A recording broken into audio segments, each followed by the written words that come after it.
Hey, welcome back to Rhetoric Warriors, the podcast, where we are teaching people the power of ethical only persuasion. We've got to get rid of all this unethical persuasion. It is complicated things. This is January 21st when we're recording this, so we are now the relieved states of America. And we will talk about that some today. I am Dr. Dan French, American rhetorician, escaped professor, also stand-up comedian, late-night writer from Hollywood. I write jokes all the time on social media. You can go to Twitter and find us at Rhetoric War for jokes. Here's a few from the week. Like I said, yesterday was the inauguration, so I have lots of inauguration jokes. There was a no-fly zone over Washington during the ceremony, which made Mike Pence happy. Wait a second. Get the image. Fly on white hair. Garth Brooks performed, looked very out of place. So much for friends in low places. He's apparently wanting to move up in the world. God, that was uncomfortable watching him. Afterwards, he sang, and then afterwards, he took off his he didn't put his mask back on. He kissed like 8 different politicians. I think he was trying to take out the top of the blue realm. I saw a woman today on social media saying that Biden is the Antichrist. And I think if you think Biden's the Antichrist, you need to revisit your research a little bit. I don't think the Antichrist hugged his grandkids that much.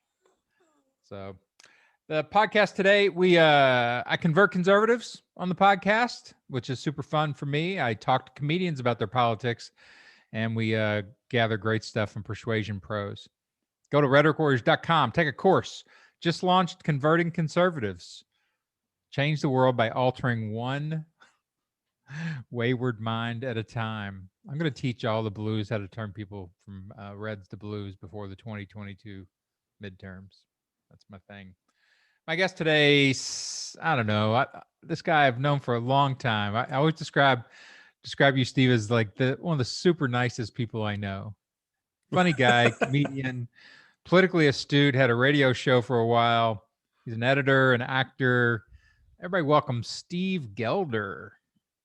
Thanks, Dan French. Dr. Dan French. Dr. Dan. I prefer like Jill Biden. Yeah, you've delivered a baby then at some point, I assume. Isn't that it wasn't that established? I was at the front end of that delivery process. That was part of the process. I initiated most of this. Yeah, isn't it according to the right now that unless you've actually delivered a baby, you don't deserve the title of doctor? Yeah, I think you got to give it to the right. They are the unethical persuader camp that I talk about. And I don't really care if they're conservatives or not. I care about unethical persuasion, but they are so good at nitpicking a slander. Man, they can find the tiniest little thing and just turn it into a major brush fire. Well, and it's not even it's like it's a title that she earned. There's not a way you should even be able to slander it. Yet they've managed to find a way to somehow tear it down a little bit and pretend like, it's great. They're great at it. We should pay attention to Dr. Rand Paul, the ophthalmologist. He knows a lot about medicine and science. But Dr. Jill Biden, screw that. No. You couldn't do. Yeah, no. You got to be ophthalmologist. That guy. I listened to Rand Paul with that curly hair, and I'm like, come on. I'm from Kentucky. We gave everybody McConnell and Rand Paul, Oof. And I'm sorry, but I'm sorry. You owe us. You owe us big time. I moved out when I was 17 and never went back because of that. Because of every time Rand Paul speaks, I gain more respect for his neighbor, the guy who punched him. I'm just like, I understand this man so deeply. We never got the story on that, did we? Do you need much more than he lives next door to him? It's like at some point you just like, whatever it was over, like, hey, your branch is across here and technically these apples belong to me. Boom. Right to but he was in Rand Paul's neighborhood, so he's probably the same thing. He was probably just as Rand as Paul is. Right. So run us your background a little bit, Steve. I knew you from North Carolina and Raleigh when you were a stand-up comic, and then we knew each other some out in LA. Yeah. Out there. Yeah, originally from North Dakota. Lived out there for a few years, wanted to become a comedian. Liberal state. Oh my God. I have so many discussions slash arguments with friends of mine from my hometown on Facebook regularly because they are so deeply into the Republican side of things. It's this is where I've always been opposed to the two-party system because I knew eventually it would turn into this thing where it's just like you support your team no matter what. And you can put the most horrible human being at the head of your team and you will say he is great because you have to love Bill Belichick, or whatever. It's just it, and so we've ended up with this thing where it's like just red against blue. We've broken it down to that much. We don't even want to use the whole Republican Democrat. Those are too many syllables. Red blue, and we just fight and fight over color domination or something like that. Yeah, So yeah, that's right. North It's a Dakota video game. originally, Politics has become a video game, where it's just good and evil, and those are our right? categories, and we have colors for them, and just get in there's a one shooter and just take out all the wrong color and go. And now we've got RPG players who are actually dressing up in like buffalo hats with horns and red and blue painted faces and carrying spears. And it's just another extension of what we've been doing for decades. Yeah, I talk about it in the course some, with the nice thing about rhetoric is it gives you a way to elevate these simple discussions into something that's complicated. And that one's sort of storyism. Stories are much easier for people to understand than sort of complicated logic and all that kind of stuff. So that runs a lot of people's minds these days, story software. And it Right. really is. It's like, Trump is an anti-hero. He fits, they just drag him into the American tradition of the anti-hero. George Washington was an anti-hero, for God's sakes, fighting with a ragtag bunch of guerrilla militia and, sneak attacking the British. So there's a long tradition of it. And Trump just slipped, as I describe it. He's the clown who slipped behind the wheel of the Porsche, you know, and so the whole system was here. It's not like he had to do much other than just talk like an asshole, and they just give him all of that, story. Yeah. Yeah, definitely. And the story that I was told when I was younger is that there would be checks and balances in place to prevent this kind of thing. And unfortunately, our system of checks and balances is predicated on the idea that people will behave honorably. Yeah. And Oh, we've got so much less of that, evidenced by the ex-president flying out before the inauguration, refusing to take part in any of the ceremony, any of the pomp and circumstance, any of the stuff he normally loves when it's all about him. But now, since it would be pointing out the fact that he had lost something, there'll be no there'll be no getting along, there'll be no doing the right thing, none of that stuff. yeah. It turns out when you drop a narcissist into a loose system, they take advantage of it. I've noticed. Yes, yes, he seems to have really done that. It's amazing. I've read like a lot of the different retrospective pieces on Trump leaving and the different things that he did along the way that you forget about because there's been such a high number of unusual, moves that he's made, actions he's taken. Um, so you completely there's like threads on Twitter of like 60, 70 some different things that he's done where you just go, oh yeah, remember Oh when he yeah, stared at right. the sun during the eclipse? Oh yeah, remember the time he did the thing and this thing and that thing? And they just pile up and up and up. And he's been allowed to do it and get away with it. And it's been a 4-year period of that, which has just rocked the country in like the weirdest way. And now that he's gone, Republicans who have encouraged that behavior and his actions this whole time are suddenly aware that we have a deficit and a debt. And there's a thing called COVID that has killed people. And, Well, Biden brought that along. Biden, escaped the Biden's lab. That's how the COVID came. Is Biden was, in China his experimenting on buddies in China. monkeys, like the Yep. Antichrist will, and he loosed the virus upon us. God, it is Yeah, just it's an interesting time. I mean, it's nice now because the Blues just won something, so it feels like there's some respite. That you're protected a little bit again. You don't have to fear your president. Like no matter what Biden as does, much. you know, he's never gonna like. There was I don't know if you saw the video today of um, a MAGA woman just weeping about Biden and how it was going to he's come to destroy us and just that you could tell like the full authentic pain of Right. this that They is just, believe this. yeah, it's fascinating to me. The you mentioned before about like dropping a narcissist into the system and having Trump being in charge and then watching a major narcissist who's got almost unlimited power, relatively speaking to what everybody else in the United States has, to watch him lose badly and not deal with it well is a nice way to phrase that. Just watching it has been fascinating because he is having like some major breakdowns and major psychological things going on. And it's not something that a lot of people in the world ever have to deal with. Like Yeah, I don't I know. would imagine. Have you What's ever that? run into a narcissist? Like I dated, since I got divorced. I've been divorced for 15 years, so I've dated around, and I clipped into one narcissist, and it's super odd. But like I've talked to a lot of different people who like will get divorced from a narcissist, and what a horrible experience it is because they won't let go, and they love courts. They love dragging people into court because the court starts with this idea that everybody's normal, and they can hide behind that. Right. You Right. know, You're treated like you're bringing a case. And so you've got the respect of like being a defendant or, Yeah, and you on can the side say of the the prosecution or craziest, whatever. wildest stuff, and they have to act like it's true for at least for a while, and so they love it. Right. You Ugh. saw it with Trump. No, I've never, All of his lawsuits are the same thing. I've probably run into narcissists in my life. I've talked to Bud Friedman, but it's not like I've spent a lot of time interacting with them because normally I'll withdraw myself from that kind of person. Yeah, a relationship is horrific. Like in that, Oh it's man. horrific. Yeah, I can't imagine. I mean, you're probably drawn at first to like this person has some self-confidence and they seem attractive because they're very sure of themselves and they know what they're saying, and you get involved. And of course, at some point, probably the sex is great. And then you're just like you're stuck in that thing and you start to realize, oh no, this person thinks they should be like the leader of everything and that they're whatever their issue, their thought process is.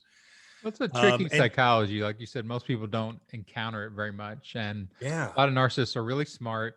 They're really, they have a lot of personality. They're interesting people, and they don't show you everything up front. So it's not like you sure. can suddenly go, "Oh, what? No way."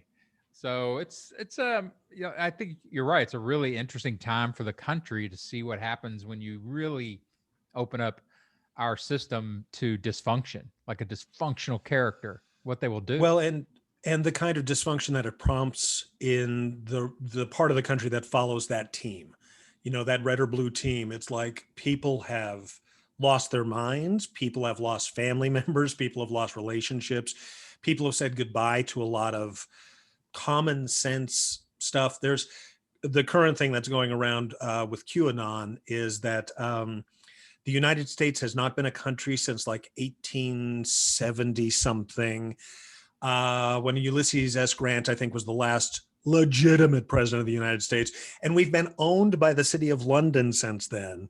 Nice. And there evidence of these things is that you ever see flags that have like gold fringe on them? Uh-huh. That's the corporate flag of London. It's not the Admiralty flag of the United States that we've commonly used in courthouses and all this other stuff for centuries. It's this thing that you've never heard about in school or anywhere before. It's just suddenly dropped, fully formed into the middle of the QAnon folks, and they pick it up and run with it as if it is fact. Well, again, go back to the storyism. Like the Da Vinci Code is the exact same thing. Like the story format of these deeply hidden mysteries, in the world. The Mhm. whole thing, religion is a deeply hidden mystery. So that storytelling format of there's stuff in here we just haven't found. Like CSI is the same thing. It's going in and finding these deeply hidden mysteries from these clues that nobody else even sees. So there's a lot Right. of training for Americans to accept that kind of stuff. So It's you're basically saying everyone in QAnon, as they were storming the Capitol, in the back of their head was hearing the Law and Order like dun dun dun. dun dun dun. Well, this idea that I'm not going to be taken in because I can see evidence, that I've been pointed to, and other people can't see it, and it's a fascinating psychology that's become, cable media and social media and this explosion of media into our lives has created this type of storyism that you haven't had before. And it's recycling a lot of these old myths like that, like the Right. QAnon stuff and the stuff that the Nazis said about the Jews. That stuff is coming back in because it's now got format, it's got platform for it to be distributed. Whereas before they'd hand out a stupid pamphlet, Right. like, oh, this is stupid. But now, Yeah, I mean, many things can be made to seem legitimate on the internet because you can make a website that looks like it is delivering the news when it's actually just throwing out propaganda. You can put up a website that looks like it's helping to direct you to better information when it's just directing you back to more propaganda sites. And people, we have a real problem in the country with people not being able to discern good information from bad and being able to research, do their own like actual research beyond just finding a site that agrees with what you already believe, but like going, okay, I need to look at a little bit from the far left. I need to look at a little bit from the middle mainstream. I need to look at the right. I need to figure out where that story came from and how much of it is true. Like if I only get one sentence and they keep showing me just the one sentence on the right, that's probably the most inflammatory sentence that will work against the left, and vice versa. It works both ways. But you're right. The right, the conservatives, the Republicans at this point have really they've had a grip on that sort of thing for ages. They also work very well in lockstep when it comes to like passing a message along. Yeah, they've actually got an architecture for it. I mean, it's built down from, funded think tanks, hand it down to the media, hand it down to the politicians, and they all repeat the same. It's like, one day after or within hours of the Capitol storm, the word unity came down. Right. Yeah, and we've the got to left quit doesn't have talking that. about blame. The left No, doesn't have there's that. unfortunately with the left, and this I noticed back in the Occupy movement when I was involved in that in like 2012, whenever that was brewing and happening out here. The left has too many voices all speaking for their same thing. The right is one unified voice speaking for the wrong thing generally. Right. Whereas the left has a lot of voices that are speaking for things that do matter, but like at the point, the main point of like Occupy Wall Street at the time, the Occupy movement was talk that. about that. Tell about your history with that a little bit, because Sure. I got involved. We heard about it happening, Occupy Wall Street out in New York. It was making a little bit of a difference. They did, took over this space, different parks, things like that. We're getting some interest, and they started to spring up in different areas. And LA naturally went into one of those as well. And the area around City Hall in downtown LA was taken over. And I went down there on the first day and was really impressed by what I was seeing. A lot of really intelligent people trying to speak out towards this, like the inequity of, Wall Street always gets bailed out. Businesses always get bailed out. The humans, the people who are the citizens of the country don't get any assistance. And we're supposed to always make it back up, by pulling ourselves up by the bootstraps, et cetera, et cetera. And so I got involved with it. I decided I'd be a part of it. I took food down there. I collected some money occasionally from people from outside the area who were interested, would buy supplies, and I made sandwiches. I would take bags and bags of food and sandwiches down, just walk around, pass them out, talk to people. Did a few broadcasts from down there, talked to like NPR when I was down there, a few other things. And it was very exciting and it felt like it was going to be very transformational.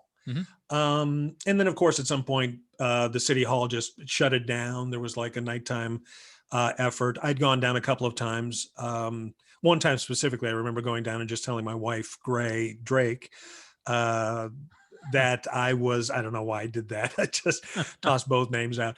I told her, I think I'm probably going to be arrested tonight. So just be prepared. I'll call you for bail, all that sort of thing. And it got very close to it. We were holding a public function in like a bank's property. And we had all just done like a little sit down thing. And at one point the cops had said, look, you can get up and leave right now, or we're arresting everybody who's still sitting down. And somebody who was more of a leader figure at the thing said, let's save it for a better time. And we all stood up and left. I was set to get arrested. It's like no big deal, as far as I could see. Yeah, well, you've been arrested hundreds of times, so that was for a good reason. I mean, come on. Yeah, exactly. It was, Yeah, the other times, the drugs, the drinking, who cares about those? No, it would have been my first like official arrest and booking, I think. I did get picked up one time because of a misunderstanding with a traffic ticket that had been paid in Florida. They didn't have the record of it in North Carolina, so I got stopped for something else and was handcuffed and fingerprinted and etc. Really? For a traffic ticket? For reciprocal agreement between Florida and North Carolina. They thought I hadn't paid the ticket, and so whatever deal they had worked out, I was taken That's down. amazing. And I also had to do a set at our local comedy club, Charlie Goodnight's, that night. Was released on my own recognizance with enough time, but still went down to the stage with my fingers blue from ink, and just walked up, held my hands up, and said, "Guess what kind of day I've been having." That's classic. Yeah. How often do you get to do that? Need that one on tape. Where's that at? Yeah, totally forgot about that till just now. Man, it's a good thing I talk to you occasionally. Wall Street, or Occupy Wall Street, the LA branch, was shut down, and different movements happened as a result. I ended up starting a podcast for a while, independent thinking, because I've always been a political independent, very opposed to the two-party idea. And I think there's a lot of good political ideas out there, and there are some on both sides. I do think some folks on the conservative side have some good takes on things. Really? I do think so. Give me one. I can't come up with one right off the top of my head. That's just this idea of equanimity and being, even-handed and all that stuff. My thing is, like, so here's my political base right now that I use for this stuff that I do. I'm trying to turn everybody to Fun America. Like, I just want this to be a fun, enjoyable country, right? Ooh, that's my politics. Right. I vote for the funnest candidate. Okay. I will go for that until we get to the point where there's actual clowns with like makeup on them. All right, sure. They're not fun. Clowns aren't fun. But come on, great stand-up. You'd vote for a great stand-up if they were up there, as an option. But and stand-ups have won in other countries. Conservatism isn't fun. No, that's true. Fun? Nah, none of it's fun. It's anti-fun. All right. Well, in the United States of Fun America, I believe you are correct on your assertion there. Yeah, I don't know. I think that there can be some good ideas on both sides. I was not a fan of the TPP, the Trans-Pacific Partnership. Don't know what that is. That was it was one of the deals that was in place that Trump actually got rid of. It was going through, and for me, there was a lot of question about like sort of like copyright, property, what your rights were with regard to that. And a lot of things were being given away in order to get into this trade deal. So a lot of individuals such as yourself and myself might not have the same hold on our intellectual property, images, etc. So there were a lot of things in there, as well as a couple of other aspects that I didn't care as much for. Trump torpedoed it almost immediately. I was okay with that. Yeah, pretty much. Yeah. It's, okay. It's like, all right, the TPP, I'm okay with that going away. It's left us a little bit vulnerable, probably on the world stage, trade with China. All the places that we stepped out of, that Trump pulled us out of, China has stepped in. Yeah. So it's like all these people are concerned that Biden is China's puppet or something like that. It's like, no. Trump was puppet, but he benefited China just by taking us out of a ton of things. Yeah. Well, you're wonky a little bit. You actually think about some of these issues. Like yeah, it's weird that way. You go into the internal workings of some of these, bills and, plans and, agreements. Yeah, that's the sad part of being me. It's like I actually understand enough of politics to be frustrated by it, because we could be so much further along if we just, we could be living almost in the Star Trek sort of era generation that we all fantasized about as kids back in the 70s or whatever. But we don't want to do that because there's an entire political faction that's basically riding everything they've got on the same. Yeah. Sure. Conservatives just want things to be the same. They want to conserve it as it is now. They don't want to conserve resources. They'll drill in Alaska and put oil all over penguins or whatever. They don't care about that. But they don't want their life as they know it to change in any great way. And for a lot of them, that's because they're like middle-aged white guys and their families, and things have always been pretty good for them. But if you're a brown or black or Asian or whatever color person, nationality, whatever, here in the United States, things have not been this glorious, like, oh, look how fantastic the 4th of July is every year or whatever. Well, that's a good question, though. Like, so one of the basis foundational principles in persuasion is that if you're going to try to persuade somebody, you need to offer them things. There needs to be value and benefit in, what you're saying for them. And this is Okay. a problem. Like I said a few times about Hillary Clinton, that I think she might have won if she had used the two words white people ever. She talked a lot about, underserved populations and women and, minority cultures and all that. And that was clearly part of that, it's part of that blue politics, the millennial politics. And that's great, but you are still a big, chunk of voters are white people, and they get concerned when you hear nothing but sort of benefits around them, and these sort of abstract benefits of the middle class or the working class or America, when everybody else is talking in terms, very specific terms of skin color and ethnicities and culture groups and demographics. Right. And she never even said, look, I understand that if you are a white person in America right now, traditional white person who has traditional, Christian values and things like that, a lot of this stuff looks scary. I get Things it. are changing. Yeah.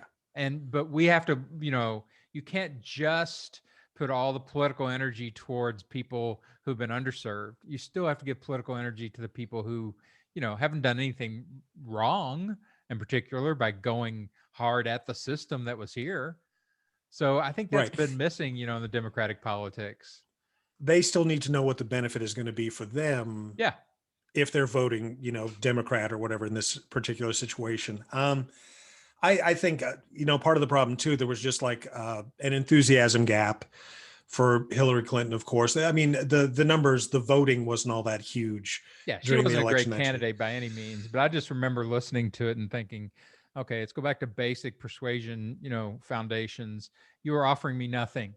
You're telling me that these, a lot of underserved groups have been oppressed for a long time. And yes, I totally get that.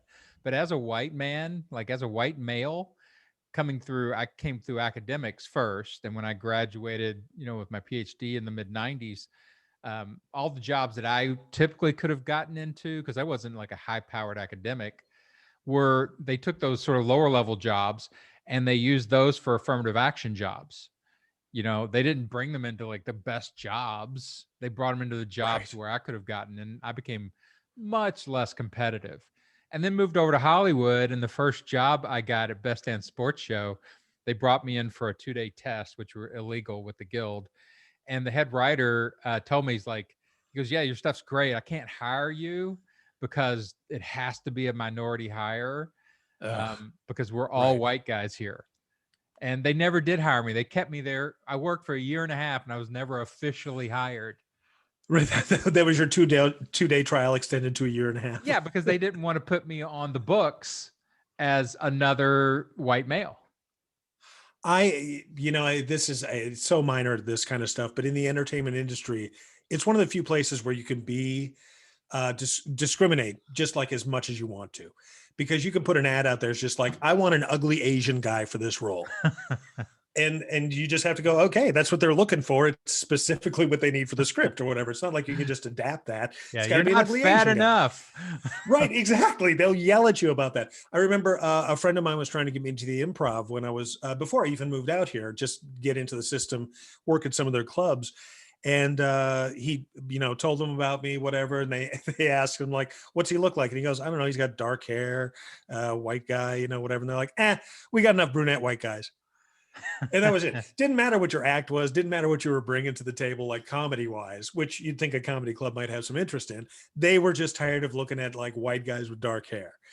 Well, it's tough, man. It's like, the quantitative stuff is powerful. It's a quantitative measures of whether you're a good company or a good person and things like this. Like I told you before we came on, I'm looking at my podcast list and I'm basically just going to my friends to get started, get some experience doing this.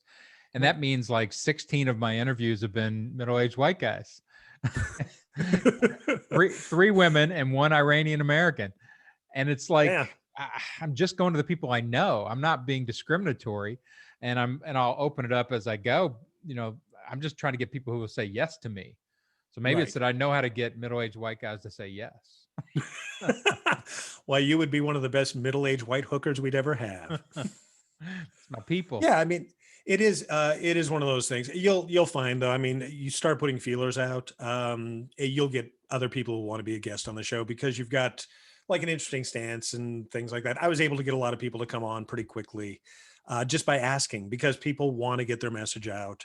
Sure. And you And talked if you to could, quite a few politicians, right? Or a few politicians? yeah, I did. I actually talked to like 5 different people that were running for president back during the what was it, 2012 cycle? Yeah, I guess so. Mhm. Um, yeah, talked to Jill Stein, Dr. Jill Stein. Sorry. Doctor, Uh, come on. Dr. yep. Jill is a problem. The Dr. Jills don't get any respect. Oh yeah, exactly. Gary Johnson. That Those would guy be made like the. sense. I kind of liked him. He was all right. You know what? On the phone, I did not care for him. Oh, really? Yeah, like personally, I started talking to him, and I'm someone who likes almost everybody. Yeah, That you're a Will Rogers. Yeah. I really do enjoy most people just in general, and think that we're going to get along until we don't. And we were talking, and he was just like a little. He was one of the few people that like sort of put my hackles up. Really? So I'm just like, okay, note that. But he, talked the talk, did his little thing. Were they being platformy? Were they being wrote, or were you able to break them out and make them talk? He was a little more platformy. And at the time, I can't remember what the exact thing was, but something had come up with him, and I sort of questioned him on it. And he was very, of course, dodge the issue and go to like the talking points. Dr. Jill, I thought was great. I actually ended up voting for her in that election. Enjoyed talking to her. She seemed like she was a real human. She was smart. She could pivot. She didn't have to stay on talking points, and she was willing to laugh and sort of, enjoy the experience Mm-hmm. of talking to someone she hadn't spoken to before. I actually talked to her a couple of times, I think, during the course of the thing, the campaigns. But yeah, talked to them, talked to a number of different people on the left and right. I talked to Judson Phillips, who was one of the founders of the Tea Party movement. Had him on a couple of times and had some of the most ridiculous arguments with him. Like the first time I had him on, I was like, look, you guys want 60% of the same stuff that Occupy Wall Street wants. Mm-hmm. You agree very much on these things. Like you'd like politicians to be kept in line this way, that way. These are a lot of things. 40% of the stuff we disagree on, maybe wildly, but 60% of it's the same. Why don't you team up with us? We'll get 60% of this stuff done. And then we go our separate ways. And he was like, nope, nope, nope, nope, nope. Like, I don't see your problem. I don't see why you won't. You want to get stuff done, but you don't seem to want to get stuff done. Yeah, there's all sorts of conflicting issues in these groups, conflicting issues in the psychological profile of many people in politics. Well, you can't admit the other side has reasonable humans. That's the first. They're always the enemy, and that's I think a bad thing that we've done with America. We've now turned Democrats and Republicans into enemies, and we're not. We're all Americans. That's the thing that we keep forgetting. Yeah, I've heard that piece of rhetoric. I heard some people, a lot of people have pulled that up. Most of my reasonable friends are pulling that up now. They'll say to me things like, well, I know conservatives and I know liberals, and really most of them aren't flaming extremists. Like we all kind of want the same thing. So we're all Americans. And that seems to be like a grounding rhetoric that a lot of people are using. I'm not sure I believe it. I'm not sure that's not the way I really look at it. Do you think some of us are Russians?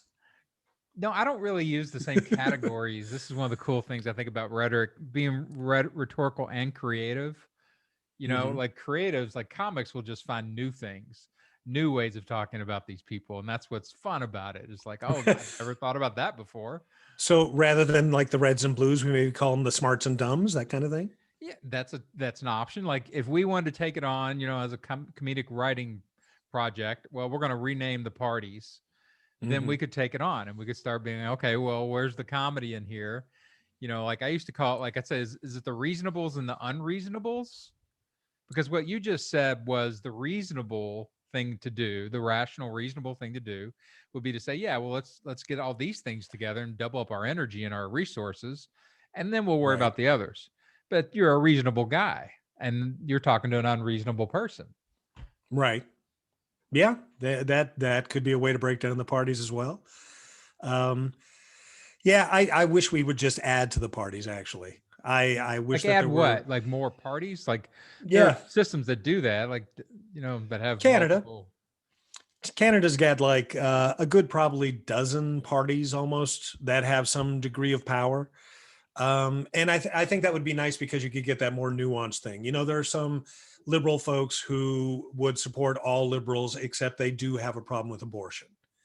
Or you've got some folks on the right who would support certain policies, except they've got a problem with this or that or whatever. If you found like a couple of wedge parties, you could probably pick up enough people to get some power, help advance a couple of different points, this and that. But we're too locked into the two-party thing right now. The system itself has created so many barriers to a third party breaking through. You have to get a certain percentage on the national stage before you get onto the larger national stage of the debates.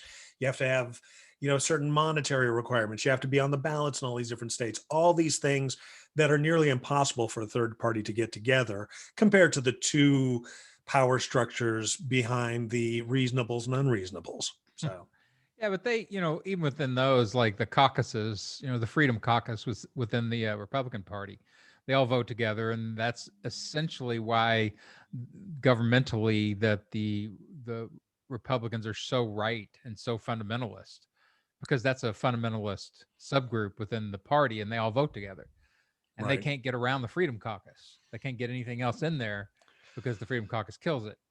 Well, and now they've got the problem of having to figure out how to keep the QAnon and the hardcore Trumpers in line and with them without upsetting them by telling them the truth of what actually happened in the election. I've still got friends from North Dakota who are arguing there's no way that Biden could have gotten that many votes because everybody that they're close to liked Trump. So as far as they're concerned, everybody liked Trump. So Biden winning by 7 million is an impossibility. Instead of looking at it like, well, Clinton actually won the popular vote by 3 million. Trump has managed to kill almost 500,000, so that would lose that many for him. But yeah, it's natural after 4 years of a bad performance that more people turned out enthusiastically to vote against him, and then some still supported like the Republicans down ticket, Yeah, but which then is again, how somebody stayed in. So I'm in the middle. I just filed I do these little lesson modules for the master course in persuasion, and they take a while to actually. What I find is trying to boil down sort of complicated rhetorical principles into something that's still smart but now accessible. It's an enjoyable read, and that it has some simplicity to it, so that people can use it right away. Pictures, And lots of pictures. I need, yeah, video and images are next. Right now it's just all Right? text because I do work. I'm a writer, Yeah. and we don't have a production team, so you get writing is what you get right now, by God. Start thinking like you're having to present these ideas to Trump, and you'll hit a larger audience. Yeah, I don't care about the larger audience. I care about it being clear and simple, but it's not going to be, it's not going to be stupid. Yeah. So the one thing I was writing today about claims, and then the next module is about evidence, because there's, training. I wrote a line last week about everybody seems in America seems to love to argue. Nobody seems to want to learn how to argue. Nobody's got any training in it, Right. and so just like there's a thing called the Toolman model of argument, which has 6 parts. And when you look at it, you go, oh, these are the 6 parts of an argument, and each one of them can be done well or badly. Evidence is going to be next week, and it's such a big area. If you ever looked at the way courts do evidence, the rules of evidence in a courtroom are insane. They're pages and pages and pages of what you can do and can't do, because evidence goes crazy instantly. Information goes awry instantly. And to control it so that you can keep it somewhat reliable is really hard. So like you see people like you're talking about who look around themselves as, this is my everyday experience. That's the strongest evidence I've got. I'll pull a conclusion from it. And you're like, that's the worst. That is the worst evidence down into warrant, down to conclusion I've ever seen. You can't do that. Right. But it's my experience. So from the empirical knowledge standpoint, this is existence. this is what the world is. It doesn't matter that you've got like outside sources trying to tell you what life in Los Angeles is like when you're living in Cavalier, North Dakota with 1,000 other people who think basically like you do. There are the few outliers who are still up there and trying to like convince people what reality is. And I hats off to them. Well, so few people in America actually do discussion. They don't do, they blare out their opinions and they get a ton of media, input, and that lives on in their heads. But they don't really dialogue like this, where they sit down for an hour and talk about an issue and learn. Like, I kind of remembered now that you did the Occupy thing, but I didn't realize you were that deeply into it. And the fact that you've had internal experience with that, and you had specific issues, and that you did the radio show, takes you up a level to the point where it's worthy to learn from you. You've had direct experience that other people haven't had. Sorry for laughing. Most people, it's not worthy to learn from them. They don't have any. So I had a buddy who's gone over to Fox, and sweetheart guy, and it always bothers me. And last time I saw him, he just brought up, well, what about immigration? And I'm like, well, what about it? You're a white guy sitting in a $600,000 house in Fort Worth. What are you scared of? They're going to, more immigrants are going to come and build your next swimming pool. What? And he's like, well, it just bothers me. And I'm like, well, I'll tell you what, let's get in the car. We're about 4 hours from the border. Let's go down and see what's going on. You have zero experience of the border. You've never been over the border other than in a plane going to Acapulco. Did he take you up on it? Did you guys? No, he didn't take me up on it. Of course not. Yeah, confront reality. What? Real experience, real evidence is a bitch, man. It takes a lot of work. I have that issue talking to people back home. I've crossed the border a lot. I go down to Mexico occasionally, or was going down to Mexico to pick up some meds. I've got asthma, and the medication down there, you can get like a 5-month supply. Story, dude. Good cover story. Yeah, right. So anyway, my Adderall asthma. No, so so I can get like 5 months supply for what it costs me for like a month in the US. So I cross the border frequently and I see what Tijuana's like. I mean, I go down to a strip mall. It's like shopping at a CVS in the United States. I go down to a place there. I've got a membership card where I get like bonus points that build up after I buy so much stuff. It's the same, except people are more darkly skinned than I am, and they speak a different language that I have to really work to make my way through.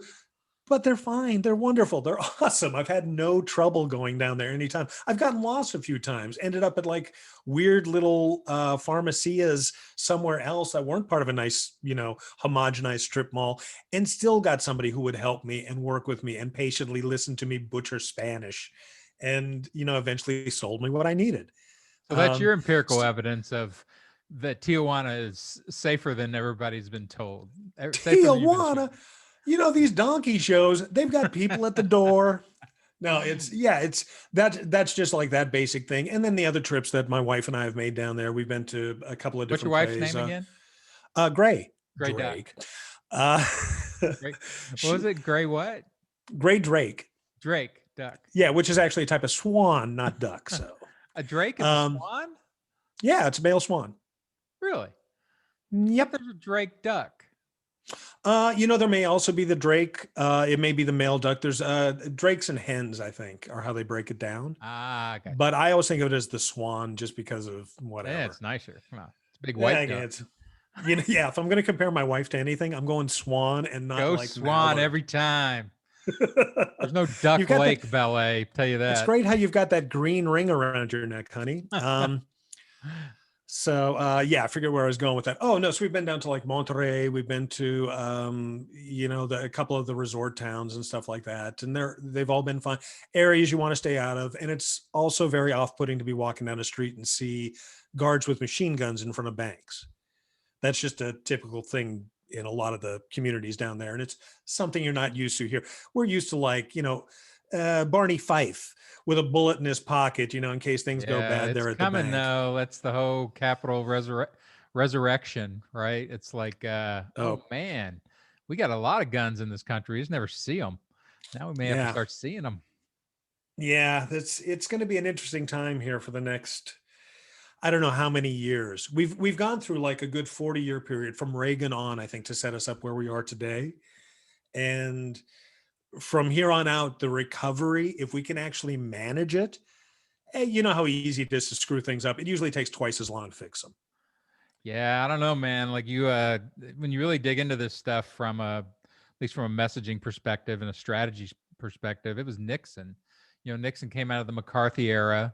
He was on the Right. McCarthy panels. You know, he used those same techniques of the commies are coming to get us.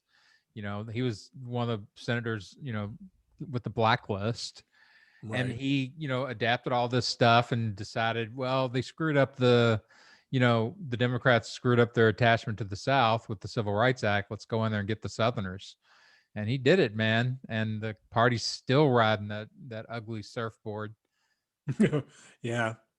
Yeah, most definitely. A little trivia side note, by the way, one of the prosecutors in the Watergate hearings, a guy named Rufus Edmisten, who was a Really? politician back in North Carolina. He prosecuted the He was Watergate one of here? them. Yeah, he was one of the guys that was on the prosecution side and became Secretary of State in North Carolina. And I went to an event for him one night doing comedy, and he made me an official honorary Secretary of State. Really?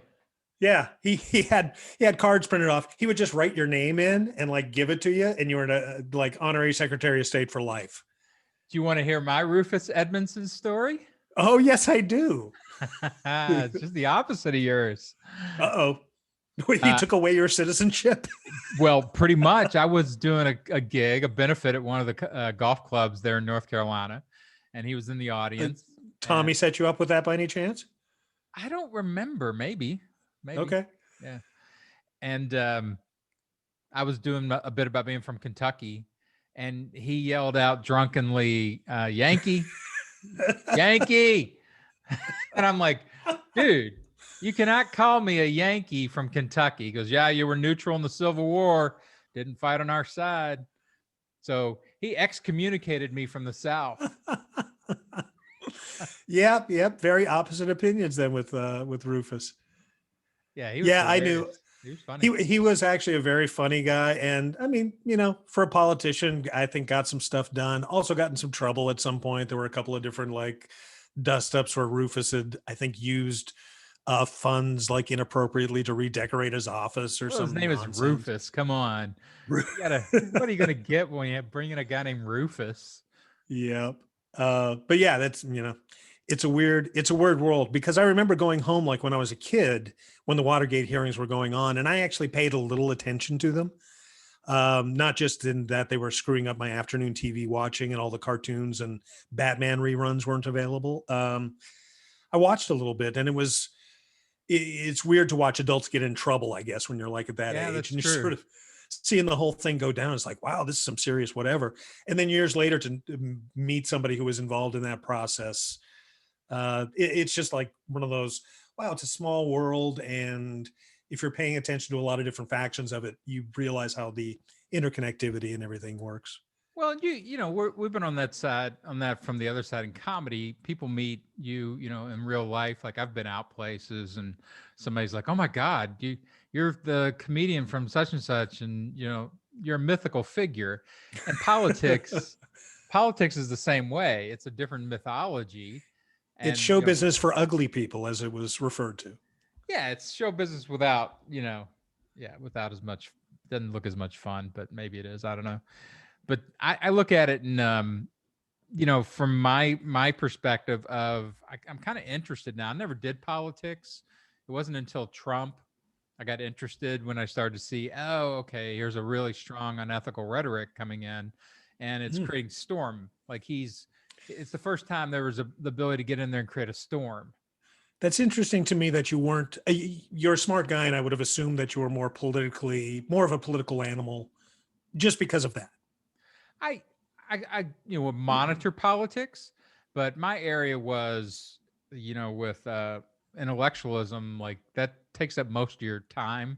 So in academics, I was studying persuasion, and then I moved over into media studies and things like that. So I had plenty to think about over there. I didn't need to think about politics, and most of my rhetorical background was in storytelling and entertainment.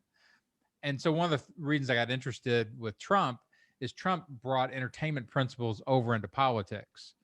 And so Right. he was the first person, Reagan did a little bit because Reagan was a dramatic actor. And so if you look back at Reagan's speeches and things like that, there's high drama in his speeches. The fact that he had Russia as the big evil empire and all that to Right. fight against was important in the Reagan mythology. But Trump just brought reality show politics over and literally has just done. I think sometimes Trump looks out and goes, "Why are people upset with me? This gets good Yeah. ratings."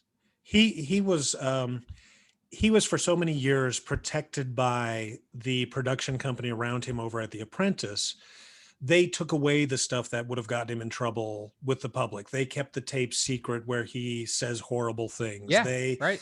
They covered all that for him, and he's upset that he hasn't had that around him while doing politics. Excuse me. He assumed that his whole team would be doing the same thing. You do damage control. You make sure the stuff that I do that's good looks great. Yeah. And then at the end of it, I say somebody's fired and we're good. Yeah, and that's that is the entertainment world, and that's when I talk about the big changes right now in politics. We've never had a political environment like this ever. Everybody wants to talk about, we've had this stuff before. No, you haven't. You've never had a social media. You've never had the high production value cable media. Production is so fast now and so widespread. Back, in the concrete days, there were 3 networks who filtered everything. Nobody got on national TV. You'd never see a senator or a congressman talking to the nation. It never happened. Yeah, there weren't allowed hour-long periods where somebody could just spill disinformation without any kind of blowback. There was no access for them to talk nationally. None. Just the leadership would get, a clip here and there.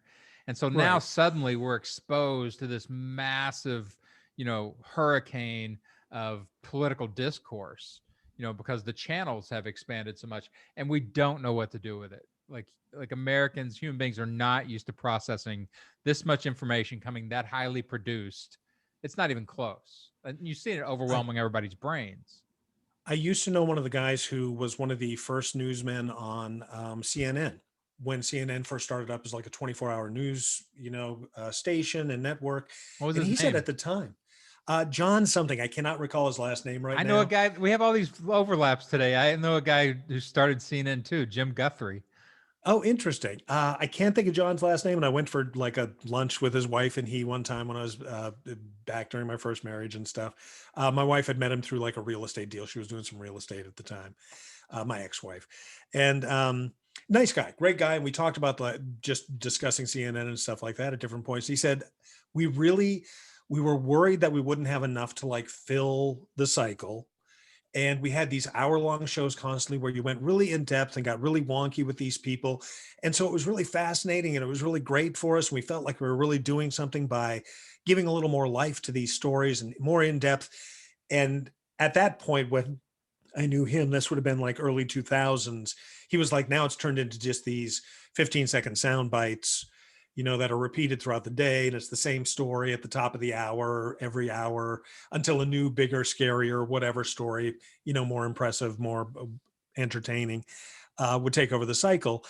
And he said, so it's turned into like this monster that we didn't imagine. We were just worried about like, how do you fill 24 hours? And now it's like, well, we're filling 24 hours with like 15 minutes of news. Right. And people are getting terrified because they're hearing this thing repeated over and over again about whatever it might be. So and that's the nature of entertainment. That's what hasn't happened is people haven't adjusted to, like, everybody. Trump comes in, bitches about the media and fake media, and everybody has accepted this now that the media is biased and all this. And I'm like, no, the media is aesthetic.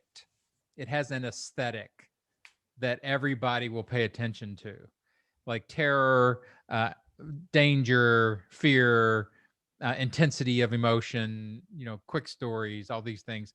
Those are aesthetics.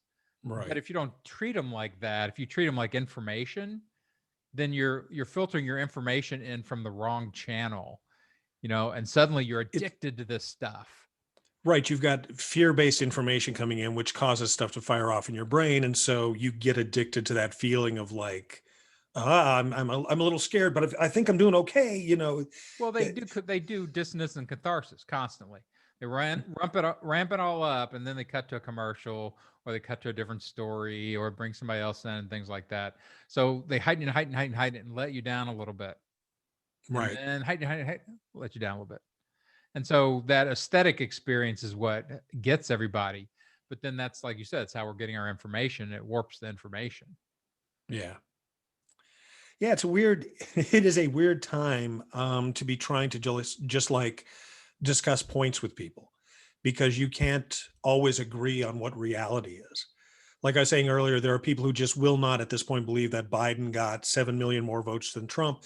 You can do whatever you want. You can show them how the process works. You can explain whatever up and down. There's members from Republicans and Democrats who watch the counts. There are a number of people here and there. Stuff doesn't just come out from underneath tables and fill up the numbers. They had predicted months before the election that this red wave thing would happen, where, yeah, all the people voting in person are probably going to be Trump supporters, and then the mail-in votes will be counted, and those are all going to be Democrats. We knew this was coming. And then when it happened, a certain percentage of the country shocked and amazed this could have happened. And it's like, no, people who understand this have been predicting it for months. The people who want you to feel a certain way when the results come out have been telling you something different. Well, there's your reasonableness again. How dare you? Yeah, right. I do have that thing where I don't just go like, all conservatives are assholes, even though a lot of them are. I go, a lot of them have been misled, and they've been misled by a multi-billion-dollar effort over a number of decades. Yeah, it's Since pretty. the Yeah, fairness doctrine went away and Fox News was able to just say whatever they want, and Rush Limbaugh was able to just blather whatever he wanted into the airwaves, and there's no consequence and there's no kickback or anything like that, then yeah, you're going to end up with like an entire group of people who are underinformed, and the stuff they do have information about is completely wrong. So how do we counteract that, Dan French, doctor at that's exactly large? right. How do we do that? And that's what the converting conservatives course will teach you. Ooh, I should Actually, sign up for that. I'll give you a free pass. You can come in as much as you want. Um, Sweet. but I use the nice thing about actually having an academic background in something that applies to an area is that it's rich with ideas and techniques for dealing with things. So I teach people conversion. Like, you can't do persuasion on people whose brains have been overtaken by media mesmerization. Once you've been mesmerized and hyper activated emotionally, drenched in misinformation and all that kind of stuff, you're not accessible to reasonable talk oriented persuasion anymore. It Okay. just doesn't work, and you should never do it, because all you're going to do is trigger all the alarms and bells inside of them, and you're going to make it worse for them. They're not going to enjoy talking to you, and it's going to be counterproductive. So Right. you have to go through different channels. And in conversion, one of the ways of doing this is it's really just following along a lot of the stuff that you get in psychotherapy, which is my structure for it is the first stage is discovery. You have to let them talk, and talk in a way without judgment, talk away with acceptance and things like that. They have to Right. get their information out, whether it's shitty or not. And it's so hard for a reasonable, person to listen to that stuff. Like, Right. You want to go along the way. You want to go, no, no, that's wrong. No, no, no. Wait, that's wrong. Yeah. you feel it inside your body, because they're like, oh, this isn't reality. They're stuck on something. But you have to do discovery. So you have to let them do that. And then you have to create a relationship with them, like an intimate relationship where they'll trust you so that they can actually process with you. Bond with them somehow so that they'll actually listen to you as like an authority or a source of good information. Well, it's literally creating a real relationship. And this is what I do in the second part of that course. Like, you have all these interpersonal skills that we all learn, but you have to amplify them and make them purposeful. So, like, for example, acceptance. Like, you do not talk to people who argue with everything you say. If they dislike everything you are saying, you will avoid them, right? Right. Because you don't like negativity coming back at you. You like positivity. That's how you choose your friends. That's how you choose your relationships. So if you are not doing that with them, if you're not being positive and accepting, then they're not going to create a relationship, and you are not going to convert them. So you have to find ways of saying, hey, I understand, like, yeah, Trump did get a ton of votes. He got 74 million votes. That's more votes than any presidential candidate everywhere. That's pretty amazing. Why do you think that is? Like, why do you think people voted for him? Like, finding ways of encouraging them to talk as opposed to stomping on their bullshit. You have to train yourself to be able to do that. And then if you can go through those two stages, then they can open themselves up a little bit persuasion again, and it's a slow process. But if you don't do that, you're never going to get through. I find that discussing things like this with people who are, very much against hearing anything, humor, of course, helps. Like if you could make a little joke about something where you just sort of poke a little hole at something, not like punch it. You don't just like take it down like, boom, that's the stupidest thing I've ever heard. But you go, yeah, isn't it strange that such and such? And you, if you're able to just sort of slide it in, they'll still at least keep listening to you. They might not agree with it, but I think that stuff starts to wear a little bit at them. I don't know. And they wear themselves out. The problem with that stuff is they are parroting things that they've heard. They're parroting script. These aren't things that they've thought their way to. Like my friend knows nothing about immigration. Zero, literally nothing. Never met an immigrant. I asked him, but he's scared by it. And it bothers him. And so they're parroting script that's been handed down from a think tank that they'll never see, ever. They don't know anything about. And so they'll wear themselves out because they don't have that much misinformation. And once they say it a little bit, then they exhaust the gas tank. They won't really repeat themselves because they'll start to see, their brain will start to go, oh, maybe that isn't logical. And you don't have to point it out. And comedy's good because they don't protect themselves as much from comedy, as long as it's not, it's not, a zinger. It's like a very light little, nibble on something. So comedy's great for that stuff. But so the program really is convert one conservative. This is my big nonprofit for the next 2 years before the midterms, is convert one conservative. This shit is way too much work to do with more than one person. Wait, is this okay? So the goal of everybody who's watching this series of classes, lessons, the goal is for all of them collectively to convert one. We're just hoping to get one conservative on the other side, or each person has to get one. Okay, that'd be a lot of pressure. That guy would be so informed. Like, there's 80 million people that voted for Biden. If 20% of them converted one conservative, then 100 million people you have on your side to vote next time. So like it is way too much work. Everybody wants to do monologue persuasion or social media persuasion. You're never going to break through, that kind of psyche, what's happened to, the right-wing psyche. But pick one person, your uncle, your mom, whoever, like my son, my 18-year-old, because he's an 18-year-old male and has, done well in school and, is healthy and, attractive kid, and he's a good kid. He has empathy challenges. Sure. I my best friend actually has something like this. His younger son, who is in his 20s now, is very successful because he's a hard worker. He will bust his hump all day and all night. He has come through sort of a hard life. His mom had some challenges. He's made it. He's made it work. And so when you come to him with like, immigrants or these different races have it very difficult in this country, he can't hear that because he's had difficulty and overcome it. Yeah. He doesn't look to the fact that, look, just as a white guy having difficulty, you've got such an edge up over a black guy having difficulty. That comparison doesn't exist. Right. And that makes total sense. And I think if there's one place that liberal Democrats need to really focus, it is the young white men. They're the one that caused the problems. They're ones that voted for Trump. They're empathy challenged as a species, because they're stronger. That you can live as a white male as an individual in this culture and do just fine. You're very rarely in danger. You're not scared of physical, being physically attacked. You have all these advantages, they're not even really advantages, what everybody should have. You just don't have the disadvantages piled on top of it, right? Yeah. But they lose empathy because they know that their life isn't perfect. It's not easy. They did have to work. All that's completely true. And in some cases, they've they've overcome a lot. They've really, it's not Yeah. even like, it's not an easy life. It's like, it's been a hard life and Yeah. they've overcome that.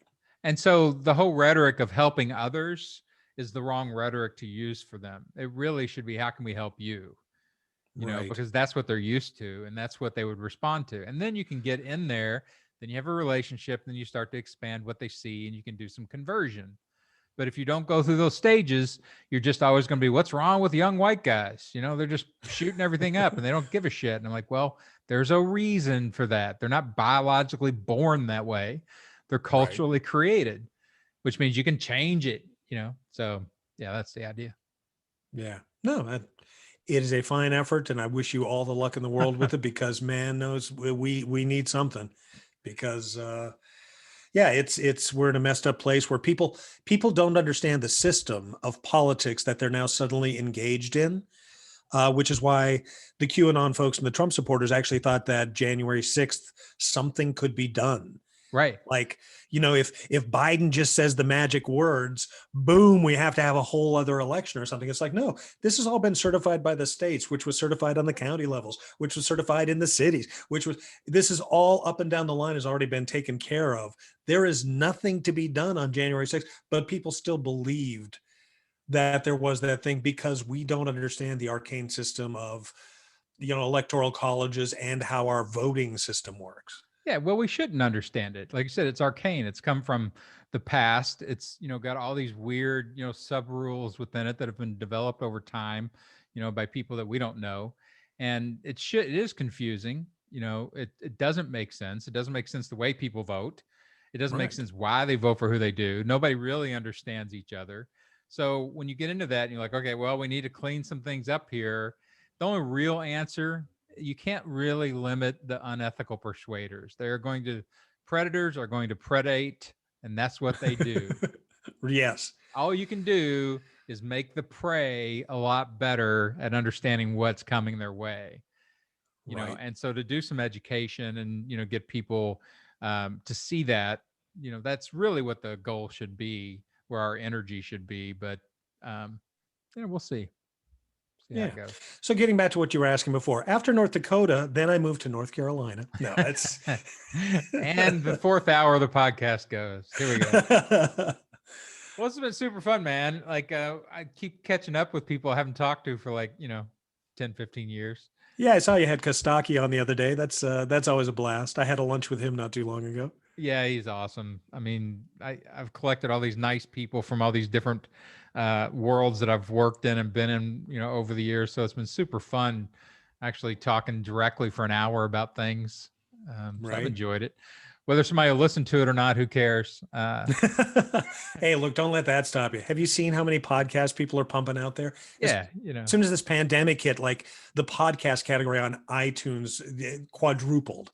Yeah. And it's all, the same, if you're lucky, you get like 20 people, a lot of these guys, but it'd be interesting. I taught this stuff in universities for 20 years. I know what it's like to teach 18 to 20-year-olds who don't care about it. I very curious about getting it out to adults again, and I've done some of this through comedy.